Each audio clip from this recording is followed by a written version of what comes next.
শ্রাবণ মাসের শেষ সোমবার আমি আজকে আমার ঘরের মহাদেবকে খুব সুন্দর করে অভিষেক করিয়ে পুজো দেব।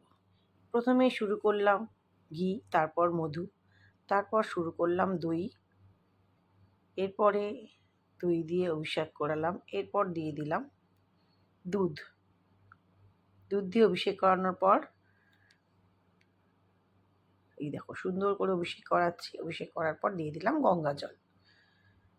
গঙ্গা জল তো ভগবান শিবের খুবই পছন্দের জিনিস, তাই এরপরে সিংহাসনে বসিয়ে মুছিয়ে দিয়ে দিলাম জব, গম, সিদ্ধি আর দিয়ে দিলাম আতপ চাল।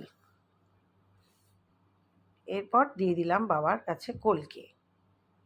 এরপর দিয়ে দিলাম আকন্দের মালা, যেটা মহাদেবের খুবই পছন্দের জিনিস। এরপর দিয়ে দিলাম তার পছন্দের সব থেকে প্রিয় জিনিস বেল পাতা।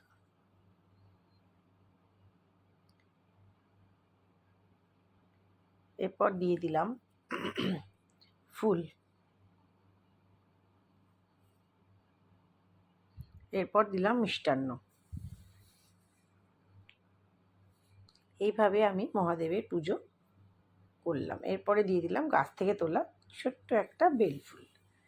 বেলপাতা বাবার খুবই পছন্দের, তার জন্য বেলপাতা দিয়ে ভর্তি করে আমি শিবের পুজো সারলাম। আস্তে আস্তে শিবের পুজো দেওয়ার পরে আমি চলে গেলাম আমার গণেশের পুজো। জবা ফুল দিয়ে গণেশকে নিবেদন করলাম।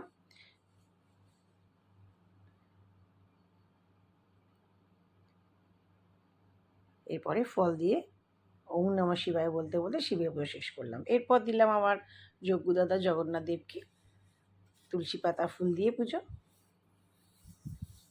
এরপর দিয়ে দিলাম আমার বিপত্তারিণী মাকে জবা ফুল দিয়ে পুজো।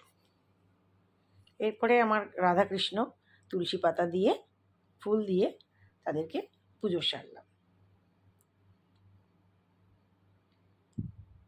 এই যে আমার রাধারানী। এরপরে আমার নিচে সিংহাসনে বিপত্তারিণী মাকে ফুল দিয়ে পুজো দিলাম। এরপরে সাই বাবাকে হলুদ গাঁদা দিয়ে পুজো দিলাম। হলুদ ফুল খুবই পছন্দের। এরপর যজ্ঞদাদাকে নিচে আর একজন আছেন, তাকে আমি দিয়ে দিলাম তুলসী পাতা আর ফুল দিয়ে পুজো। এরপর বাবা লোকনাথ, তাকে তুলসী পাতা ফুল আর বেলপাতা দিয়ে পুজো দিয়ে দিলাম।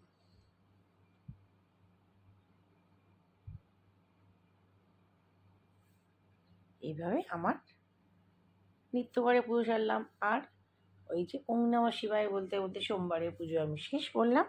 আর একটু দিয়ে দিলাম ফুল। এই দেখুন কি সুন্দরভাবে ফুল দিয়ে আমি আমার